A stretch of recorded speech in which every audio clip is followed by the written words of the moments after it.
This is Rafi Guzon, and you are tuned in to Nothing But That Sports Talk. Get you in the game. Welcome to another episode of Nothing But That Sports Talk. I'm Rafiq Luzon alongside Knox Luzon. Welcome back to the show again. Appreciate you having me.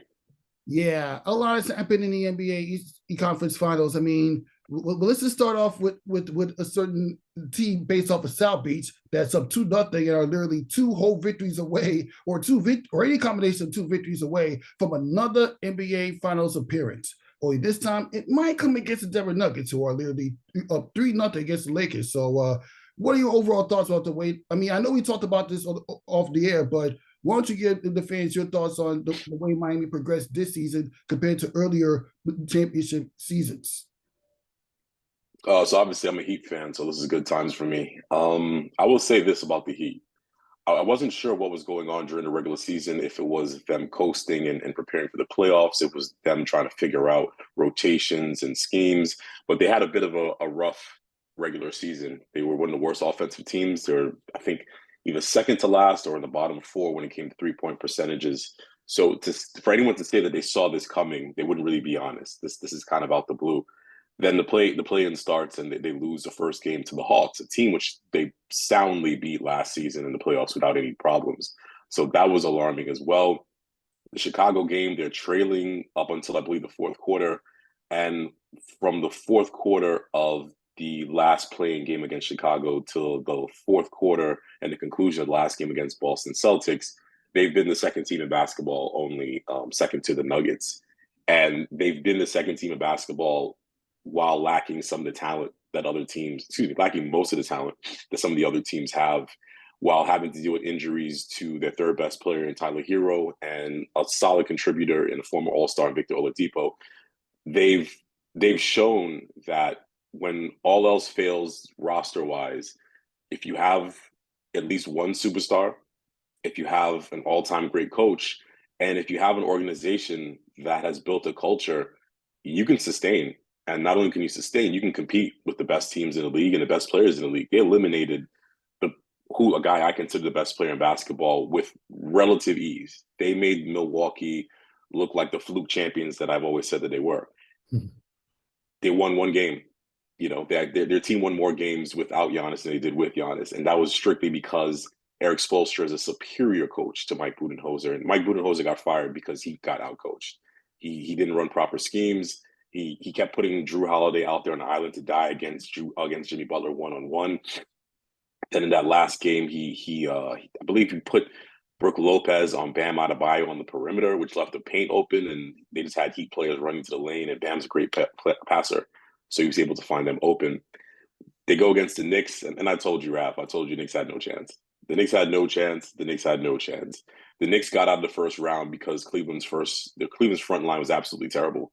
I don't know if Jared Allen and Isaac Okoro and Evan Mobley, I don't know what happened to them, but they had Mitchell Robinson looking like Hakeem Olajuwon. He was just absolutely dominating them on the boards, and they had nothing. And Jalen Brunson owns Donovan Mitchell at this point in time. Love Donovan Mitchell, think he's a great player, but he has nothing for Jalen Brunson. And that kind of masked the fact that the Knicks weren't playing well. The only person who was really kind of turned it on after a while, besides Jalen Brunson, was R.J. Barrett towards the end. So I think a lot of Knicks fans had the thought that the Knicks were playing really well and they're going to beat Miami, but that was never going to happen. And then now we come to the conference finals against Boston. You know, we faced Boston last year. We literally were one shot away from going to the finals and beating them. So we have that confidence, and Jimmy Butler has that confidence. And if Jimmy Butler has the confidence, he instills that same confidence in his team. And as much as I love Miami, a lot of this is self-inflicted wounds by the Boston Celtics. You know, Jason Tatum having 2 travel calls in the fourth quarter. That's just not acceptable. And Boston, for the longest while, they've never been able to stop a ship from sinking. They'll have a lead, they'll concede that lead to another team, and then they kind of just go into panic mode, and you kind of wonder, is this the same team that we all predicted to go to the finals? They just do these really goofy plays and have these terrible untimely turnovers. So I say all that to say it's a great feeling that the Heat is up, but the series is not over. Boston's more than capable of coming back, but T-minus 6 wins to the championship. Exactly. And you know what? While we're on the conversation of Miami Heat, and I said this before, and I'll say it again, I can't bet against Jimmy Butler's Heat. I really can't. I mean, I made that. I mean, I kind of made that mistake with the Knicks. I mean, even though I was hyping up, I know I kind of like had like carry. I mean, backing up my New York Knicks, considering that this is like the easiest playoff series that we've had. But I'm gonna be realistic. I knew we was gonna struggle against Jay Butler's team when he's playing because when we wanted to put up, which we did get there without Jay Butler. But I mean, if we can't slow down Jay Butler, or even if we do slow down Jay Butler, when the other players like Gabe Vincent, Khalid Martin, and I've got Mash Roots start going, it's gonna be a problem. Oh yeah, we can't forget about Bam Adebayo, who's dominant in the paint for them. So yeah. Yeah, the strength of them is the strength of the Heat. That is, those guys don't get deterred when they have bad games. They don't get deterred when they miss shots. You kind of don't see them express frustration when they go through a natural low in shooting percentages, because that's going to happen. They're not the most elite shooters in the world, so there are going to be times where they miss shots. But you don't see them get down. You don't see Jimmy Butler fail to go back to them on another open play. They kind of have that short memory, and they have that, hey, I missed a shot, doesn't matter. I'll take the shot the next time I'm open. And a lot of credit has to go to Duncan Robinson. Duncan Robinson was considered a steal in undrafted players and a find and a gem for them when they signed him. Was it 2 years ago after he had that really good breakout season? He comes back the season after that, teams game plan for him. He's almost useless. He barely plays last year. He barely plays this year. And Victor Oladipo goes down after Tyler Hero goes down, and Eric Spoelstra calls his number, and now he's out here shooting 40% from three again. If you stay ready, you never have to be ready. You'll always be ready. And it's just a testament to the Heat culture. That just is what they do. They find guys who want to play. They find guys who want to win. They get them in rotation, and they tell them to stay ready. When we call your number, we're going to need you. And that's what's happened. There's no worrying about who's going to fill in and who's going to do this. And you see Caleb Martin, best playoff game of his career, get 25 points the other night because he was ready. Yeah, the rest of the Miami Heat was ready too. And you know what? As well as Jimmy Butler, he's averaging about 31 points, like literally just above like 5 assists and 2 steals throughout this entire postseason. Yeah, he's been incredible. Playoff Jimmy's a real thing. Jimmy Butler refused to acknowledge that this playoff Jimmy. But I actually like that mentality though, because he hasn't get to what the critics said. He focuses on his game. Even with that one missed shot in the conference finals last year against the Celtics, he focused on his game and he practices day in and day out. And he still, and not to mention that the way his life started. And I said this before or yesterday. He started off being homeless after his mother kicked him out. But when he got raised by another family, like having to come into Marquette as a transfer, that kind of motivated him to be the player he is today. A lot of people don't really know that.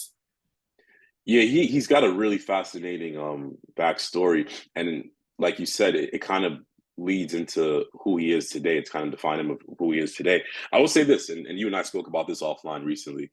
Of all the players left in the NBA, all the superstar players left in the NBA who are on the cusp of winning a championship, the Lakers are pretty much eliminated. So, Jokic, Jamal Murray, Jason Tatum, Jimmy Butler. Jimmy Butler can really elevate his status in all-time NBA rankings of the championship this year. And maybe even so much for a finals appearance brings him up a couple of levels too, but definitely a championship.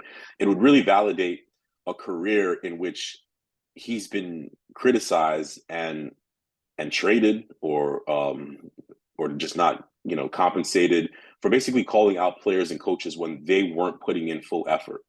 And that led to people calling him a locker room cancer, a bad teammate, and it's been unfair. And the easiest way to not put it in people's face, not to rub it in people's face, but the easiest way to validate all those things he was saying is A, look at what he was saying, he was right, and B, if he ends up winning a championship this year. You're talking about a guy who was the last pick in the first round. He goes to Chicago. He works his way into going from a bench player to being a starter. He calls out Derrick Rose for not dedicating himself enough to the sport. Yes, Derrick Rose has injuries. We're not talking about that part, but we're talking about his dedication to, training hard and things like that. And he got criticized for criticizing Derrick Rose. Was he wrong? Probably not. Derrick Rose is an MVP who's still in his 30s, who's okay with being the 15th man on a roster. Not really a good look. He also got criticized for criticizing Joakim Noah, who was a grossly overrated basketball player, even at the height of his abilities. Then Dwayne Wade comes into the team, and both him and Wade criticized the young players who were on the Bulls at the time, and rightfully so. Their young players at the time were not stepping up and not improving day to day and game to game. So the Bulls felt he was a problem. They traded him to Minnesota. He goes to Minnesota. He calls out Karl Anthony Towns for not dedicating himself to the sport and not practicing hard enough. He has that legendary practice where him and literally the B squad, not even the B squad, the D squad, the G squad, because the G League two-way players beat the starters on the Minnesota Timberwolves. He gets labeled a bad player. He gets traded to the Philadelphia 76ers. He goes to Philadelphia. He questions the team for not holding Ben Simmons more accountable. They go to the playoffs. Brett Brown decides to move Ben Simmons off of the point guard and move Jimmy Butler to the point guard. And Jimmy Butler straight out tells him, you can't do that to the young kid. Ben Simmons has been the point guard all season. Now you're making me the point guard in the playoffs. He's going to feel a certain way about that. Lo and behold, he felt a certain way about that. Then it's time for them to pay him, and they chose Tobias Harris over him. Now, Tobias Harris is a really good basketball player. He's a local New Yorker, so shout out to him. But Tobias Harris is not Jimmy Butler. He just isn't. Yeah. And he never will be. At the height of his ability, he'll never be Jimmy Butler. And they chose to go with him over Jimmy Butler.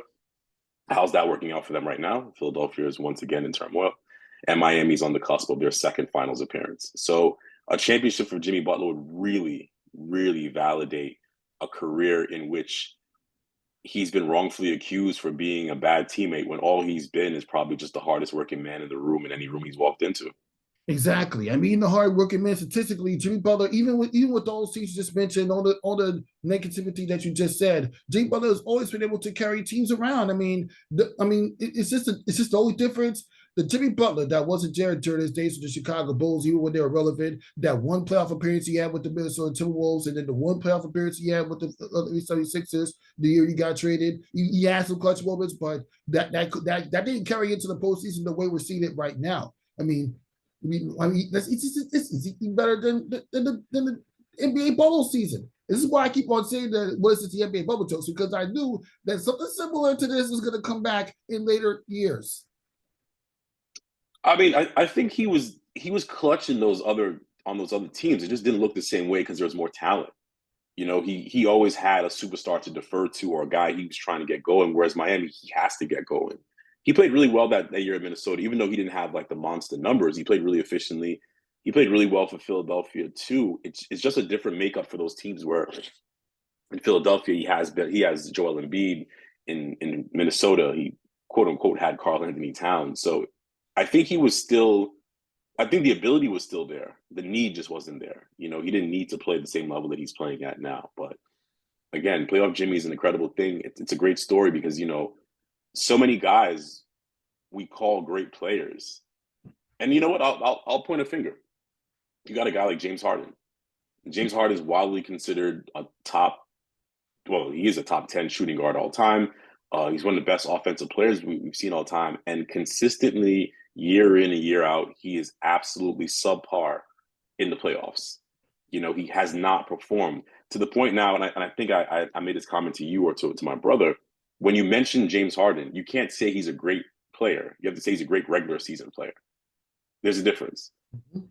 James Harden is a great regular season basketball player. He's not a great postseason player. There's a lot of talk of Philadelphia re-signing him and not letting him go for nothing. Philadelphia is better off just letting him walk because you know when the playoffs start the next season, he's not going to perform. He's in his 30s at this point in time. He's been doing this since he was on Oklahoma City. You're talking about the same guy in the finals when they went against Miami. He didn't show up. You know, one of the times that Doc Rivers blew a 3-1 lead to the Houston Rockets, or I believe it was 3-2 at the time, James Harden was sitting on the bench. The team came back without him. He's never been a good playoff performer. And I know he won 2 games for Philadelphia this year in the playoffs. All credit due. But the last 2 games, he was absolutely terrible. We can't act like just because he won 2 games before, that absolves him from playing well in the final 2 games. So I say that to say, you have a player like him where he's been an MVP, he's led the league in scoring multiple times, and he has absolutely nothing to show for it in the playoffs. Then you compare that to Jimmy Butler, where he doesn't have the MVPs, but he's had deep playoff runs. He's on the cusp of going to his second NBA Finals with the Miami Heat. James Harden can't say the same. Exactly. And as I mentioned before, the playoffs is where the teams show who they truly are, regardless of Yep. what they finish. I mean, this is Yeah. the first playoffs, and you had like one of each of every single seed in the second round. I mean, I know we're in the conference finals right now, but Yeah. this is a lot of this is his most historic NBA playoffs that we ever watched. Like you get like a little March Madness feel, if you ask me. You're probably never going to get that ever again. Now that we know. I mean, after the Miami Heat, you're probably never going to get a Cinderella story like this ever again. But it's good that you probably just happen. And now we transitioned into the Denver Nuggets and the Lakers yesterday. Well, no disrespect. I know we're expecting another LeBron to pull another rabbit out of his hat, but we've seen enough. We've seen enough out of LeBron. Let's be honest. I mean, Yeah. I was at least hoping you win 1 or 2 games at Denver when they were giving it their all. But obviously, No. when they were up by 11 in game two, Jamal Murray nailed 4 3 points in a row, and then yesterday, it did not. I mean, after the way the Lakers started being down by space 14, it did not go good. Even when they finally came back and LeBron finally hit a 3-pointer in the fourth quarter, which is what he struggled at throughout the entire playoff run, the Nuggets went on a 13-0 spurt, and that was pretty much it from here. You know why? Even with Jokic having an off night statistically, Jamal Murray went off for 30 in the first half. So that just goes to so they played like the number one seed this year, the two number one seed. I mean, and no disrespect, Miami Heat fans, if you think upsetting the Milwaukee Bucks, the New York Knicks, and the Boston Celtics is tough, try upsetting the Denver Nuggets. The Denver Nuggets, hindsight is 2020. And it's easy to look back and say I knew or we knew. But if you go back to the regular season, Nikola Jokic is having his best season ever. He's averaging a triple double at center, which is crazy. And he's just absolutely dominating. The Nuggets are full strength. They have a healthy Jamal Murray, which they haven't had in 2 years. Michael Porter Jr. is healthy. Aaron Gordon is plugging in holes. They got Bruce Brown coming off the bench. They have Kentavious Pope. They're playing really well. And then the conversation comes in about who's the MVP. Is it Joel Embiid or is it Nikola Jokic? And then it gets really ugly. They start talking about race and things like that. And I understood at the time why it wouldn't be necessarily a good look to give Jokic the MVP because it'd be 3 straight years and he's had nothing to show for it. However, he was the best player all year. And you can tell he conceded, I don't care about the MVP. I'm going to win a championship this year. That's why towards the end, he stopped passing as much. He didn't average a triple-double. And he just said, I'm going to win a championship. I'm not worried about the MVP. I got enough of those. I'm going for a chip.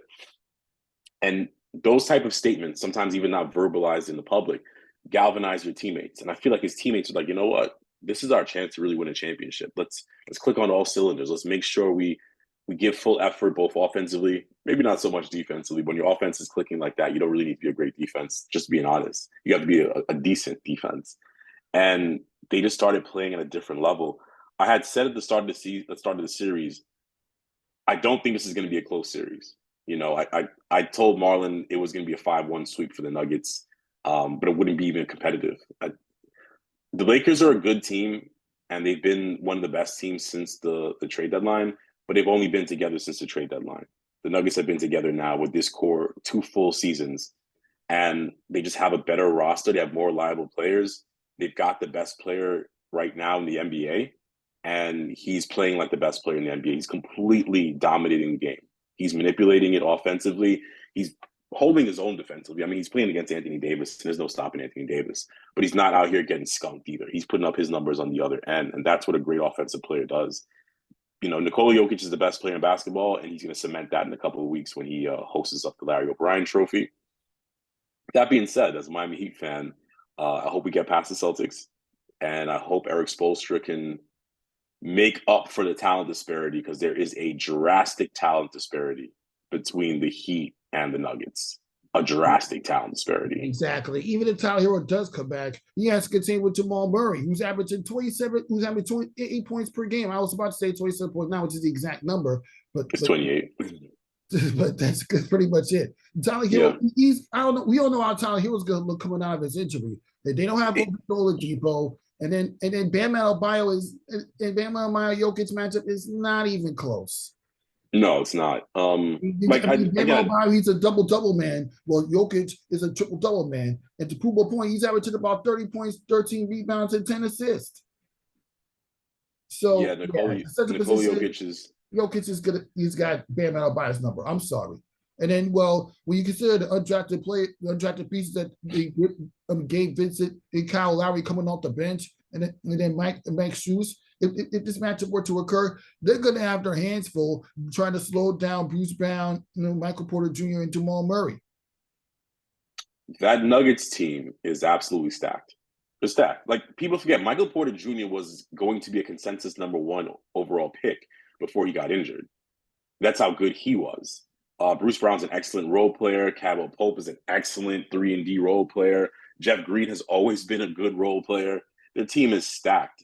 Like I said, I would cheer if Miami makes it out of Boston. I don't want to write off Boston just yet. If Miami makes it out and they go against them, Eric Spoelstra has his work cut out for him um, immensely. They also don't have another big body to throw at Jokic. That's another thing. So let's see.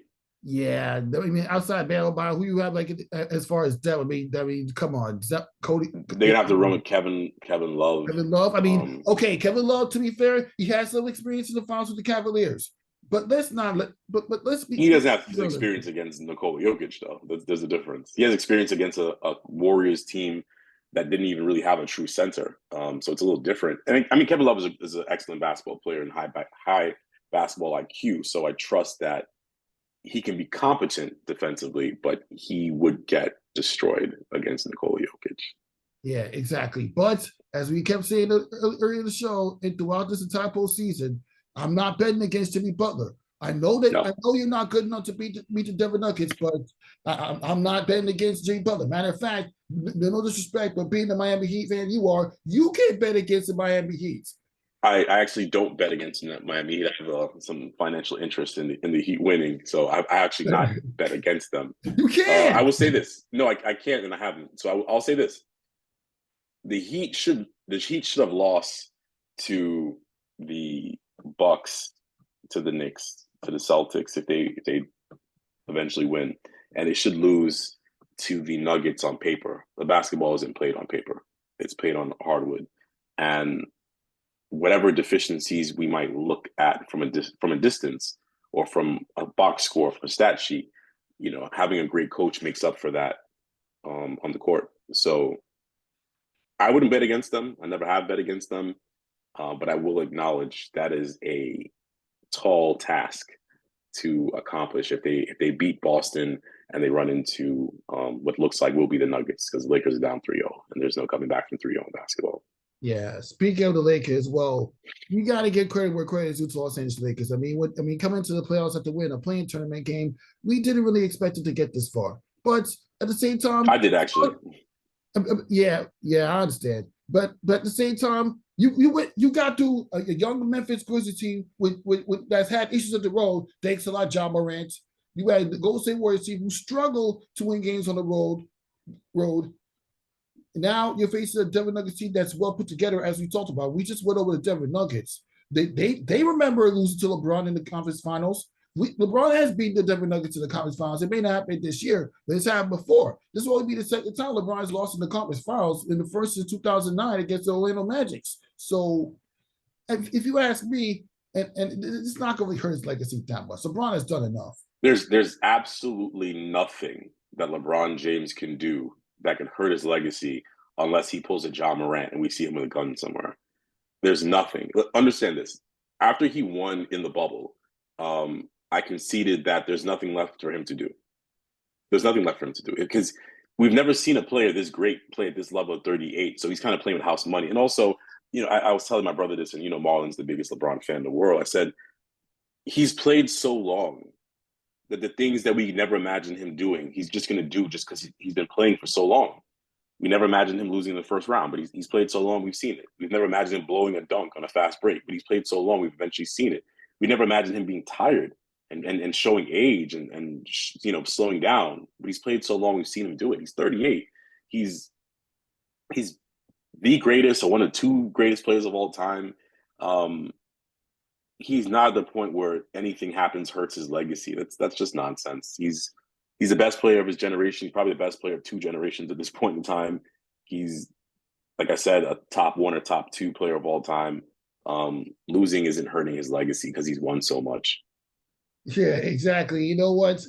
Like a couple episodes ago, I've had I had Ryan Walker. I mean, you met him before, and then Yeah, his friend Patrick, and then his friend Patrick, not the Patrick that we know and love, but I know. he has a friend named Patrick who works at school, who's like literally involved with a basketball league called IS8, all the way down Mm-hmm. all the way down Jamaica Queens, and he's a big Michael Jordan fan.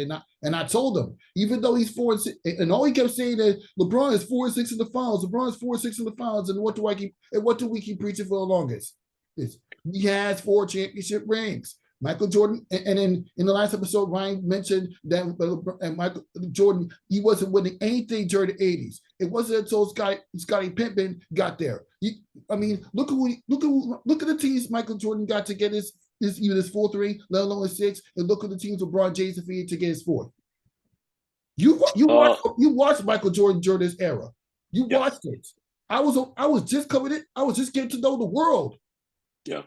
So that's pretty much all I gotta say. And we might end the show with a Michael Jordan, LeBron debate. And we've always been on LeBron James and Michael Jordan for years, but now that you have like you already see more playoff years to LeBron James, Yeah. assuming he doesn't turn things around and gets to the finals this year. We like let's just continue to say that LeBron's a better player than Michael Jordan. I think you should.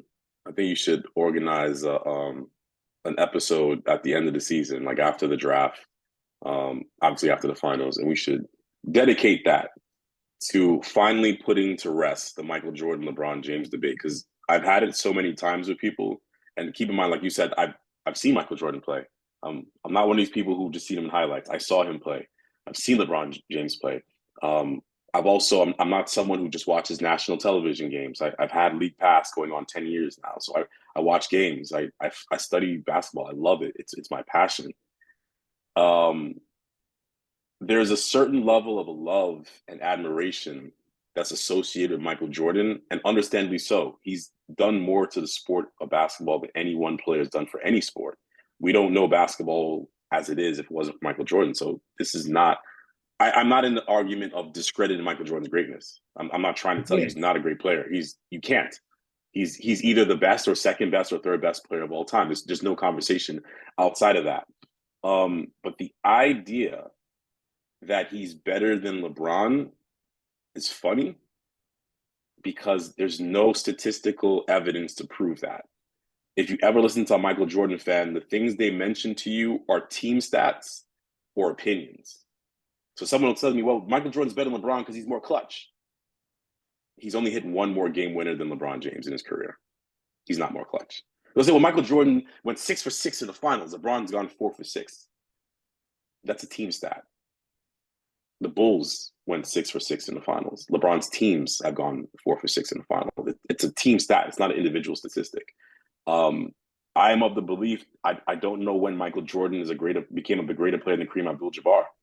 I know we love Michael Jordan. He's given us sneakers. He's influenced us in so many different ways. But the idea that he's just better than people because he won 6 championships, that's Michael Jordan's greatest accomplishment is going to the finals 6 times, winning 6 championships, and having 6 finals MVPs. The 6 finals MVPs is what really is the hallmark of his career. But outside of that, when you're comparing the other GOATs, Kareem Abdul-Jabbar and LeBron James, what does he have over them? More points? No. More MVPs? No. More what? More winning seasons? No. A scoring average? Okay, not bad. What does that really mean in a grand team of great players? And then it's not fair to compare generations because the sport changes so drastically. But if I'll play that game with people, who do you think would be more successful, Michael Jordan in the current era or LeBron James in Michael Jordan's era? Let's just be honest. Basketball is a big man sport. It always favors the bigger player. If you're talking about a 6'9", 6'8", 250-pound perimeter player in the 1990s, yeah, I think he wins a little bit more than 6 probably. Probably. You Mhm. know, so I don't like to crap on Michael Jordan. He's a great player. I loved him. I I'm grew up not crapping watching on him. him either. No, no, no, you're not. I know you're not. I think a lot of times when people make the Michael Jordan argument, they attempt to crap on LeBron James, and I'm not doing that about Mike. Mike's great. I'm not taking anything away from him. But if you watch basketball, you know LeBron James is the most complete player we've ever seen. If you watch basketball, you know Kareem Abdul-Jabbar is the greatest player we've ever seen. Because honestly, I don't know when the conversation started leapfrogging over Kareem Abdul-Jabbar. You know, 6 MVPs, 6 NBA championships, the all-time leading scorer without three-pointers. He's only made one three-pointer in his entire career. So all of his points are points that he scored on someone else. He's only lost 2 games in college. He won 3 NCAA championships. He won a championship with the Milwaukee Bucks. You know, I don't. He's the most dominant player in the era of big men. I don't know where we just started saying Michael Jordan's better than him. So that part is interesting. But yeah, I think you should organize it, man. End of the year, let's just have one episode dedicated to finishing the debate. It's time to put it to rest. Michael Jordan versus LeBron James or slash Kareem Abdul-Jabbar. Who is the greatest player of all time? It's one of those three players. It can't be anyone other than one of those three players. And if we're being honest, the one that people keep saying is the greatest, probably not. Yeah, exactly. I have LeBron James on Mount Rushmore, and I'm only speaking for what I've seen when I started watching basketball in the 2000s. That's all I can say. And you know what? If you listen to my episode with Ryan and Patrick, with Rick, where he really literally turned to a heated debate. It all started off when I asked Patrick what you think about LeBron James. He started losing perspective with him the minute that he came to the Miami Heat, saying that talking about Listen, man, my LeBron, LeBron you talking gotta about also Michael Jordan didn't run away from his team to win a championship. LeBron did he quit. He quit twice. He twice. quit twice. Michael Jordan quit basketball twice. Like I don't know. He Here's the cut. thing. He got cut for the back. He got cut for the back. He got cut for the high school team when he was younger. Michael Jordan No, won. no, no, no. That's not what I'm talking about. He quit the Chicago Bulls after winning 3 championships the first time, and then he quit the Chicago Bulls after winning 3 championships the second time. Michael Jordan quit. I don't know where. Here's the thing, and I'm always very cautious about this, right? I don't get into arguments with LeBron haters. Like I can talk to someone who likes basketball, who thinks Michael Jordan is better, but I can't get into argument with people LeBron haters because the truth is they just hate him. They just do. And they make up things. Oh, I lost respect for you the moment you realized your team couldn't win a championship. What? What? Ask yourself, has the Cavs been out of the first round since LeBron left them? Nope. Have the Cavs won a playoff series since LeBron left them? Nope. Did the Cavs go to the playoffs in the 4 years that LeBron was gone? Nope. Right. So he had to leave that team because that team wasn't winning a championship and they weren't attracting free agents. Let's go back and remember the history correctly. The Cleveland Cavaliers had a chance to acquire Amari Stoudemire and they didn't want to trade for him because they didn't want to give up J.J. Hickson. Yeah, you got to leave that team. Okay? That you can't stay on that team if you're trying to win championships. If you're trying to be cute, you're trying to just put up numbers and get stats and win MVPs, sure, stay in Cleveland. If you're trying to win championships, you leave. And he proved that by going somewhere else and winning championships. He also proved that he can win in Cleveland because he went back to Cleveland and won a championship. And then he left Cleveland, went to the Los Angeles Lakers and won a championship. He's won 3 championships with 3 separate franchises. He's shown the ability that I don't need one specific coach and one specific style to win a championship. I can play under any circumstances. You know, LeBron haters are funny. They make up things and it's comical, but then after a while it grows annoying because you realize they don't know basketball. They just know their opinions and their feelings. And I can't argue your opinions and And feelings. take I into can argue consideration the fact that stats. he didn't come to York. They only came to the Miami Heat to win it all. Playing with Dwayne Wade, Chris Bosh, and not the New York Knicks. Yeah, And ask yourself, do you want to play with Dwayne Wade or do you want to play with who was on the Knicks at the time? No one. Ask yourself, do you want to play for James Dolan or do you want to play for Mickey Arison and Pat Riley? the answer is very obvious. And well, actually, we've had conversations like this, like even before. Well, I mean, you know how I felt about that, like during the days where journalism wasn't even a thought. Yeah. Yeah, you know, as a Knicks fan, I get you guys being disappointed. You went from having a chance to turn around your franchise, you know, because they were trying to get Wade and LeBron, to just going back to being who you are and, you know, not winning championships while you had to watch them win multiple championships, 3 championships since then. So I get it. And I'm not even trying to be funny. I get why it's difficult as a Knicks fan to come to grips with that. But, you know, Come on, man. Like LeBron hate is a funny thing. People Yeah. need to stop. He's a great player. Just enjoy it. Yeah, if you want my initial thoughts on the Hugh LeBron James and Michael Jordan debate, look back at the episode with Patrick Polo, who works at ISA in school, as well. I trust you. Listen, when you get to like the one hour 10-minute mark, you're gonna see a heated debate, and you can come back and watch it, and then the next time we record a show, give your overall thoughts on what they said. I mean, I I got couldn't you. get to listen to it like I usually do, but I understand we have a we have busy lives to live. So yeah, that Uh, was the episode. Let that sports talk. Thank you for stopping by, Knox and Zon, and anytime. talking back sports with you. And yeah, let's keep it going. Enjoy the playoffs. That's all I gotta say. Will do. You do the same. And to all the balls out there, get your head in the game.